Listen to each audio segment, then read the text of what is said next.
안녕하세요. 여러분의 건강지킴이 약사삼촌이에요.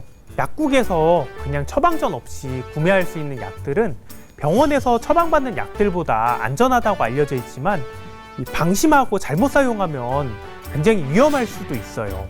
그래서 약국에서 약을 사기 전에 약사에게 상의해야 되는 점들을 좀 이야기해 보려고 해요.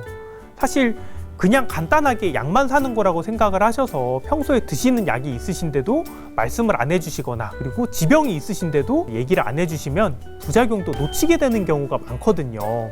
설마 이거 가지고 뭐 부작용이 크게 나겠나 이렇게 생각하신 경우가 있는데, 네, 부작용이 크게 생기는 경우도 있으니까 집중해서 들어주세요.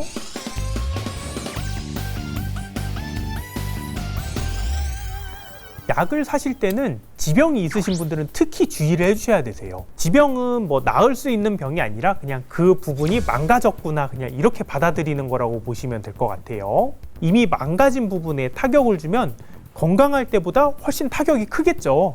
그러니까 지병이 있으신 분들은 약을 사용하실 때 더 조심하셔야 되세요. 사고가 많이 일어나는 약들 예를 몇 가지 들어드릴게요. 첫 번째, 콧물 코막힘 약이 있어요.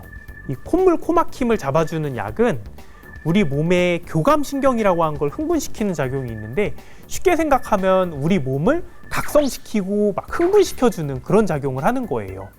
이런 약들은 그냥 건강한 성인이 먹었을 때는 크게 문제가 없는데, 이런 전립선 건강이 안 좋으신 분들이 이 약을 드시게 되면 오줌이 갑자기 잘 안 나오는 이런 부작용을 겪으실 확률이 아주 높아지고요.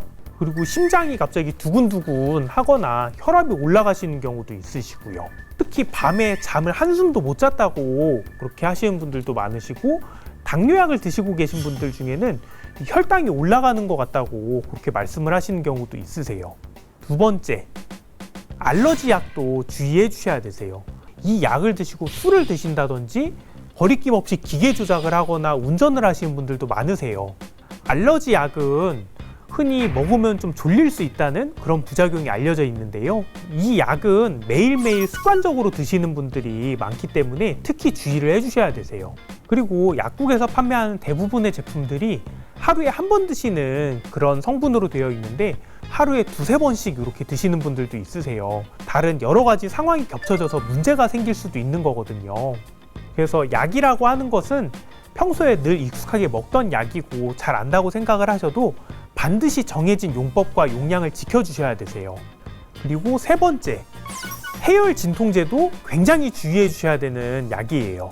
평소에 위궤양이라든지 위염 같은 게 심하셨던 분들이 진통제에다가 커피를 빈속에 드셨다, 그러면 정말 큰 문제가 생길 수도 있거든요.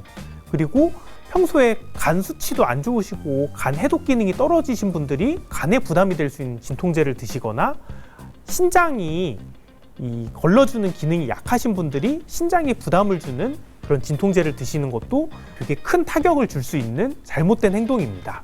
그리고 출산이 임박한 임산부들 같은 경우도 예상치 못한 부작용이 나타날 수도 있기 때문에 꼭 약사나 의사 같은 전문가와 상담을 하시고 이렇게 드셔야 되세요.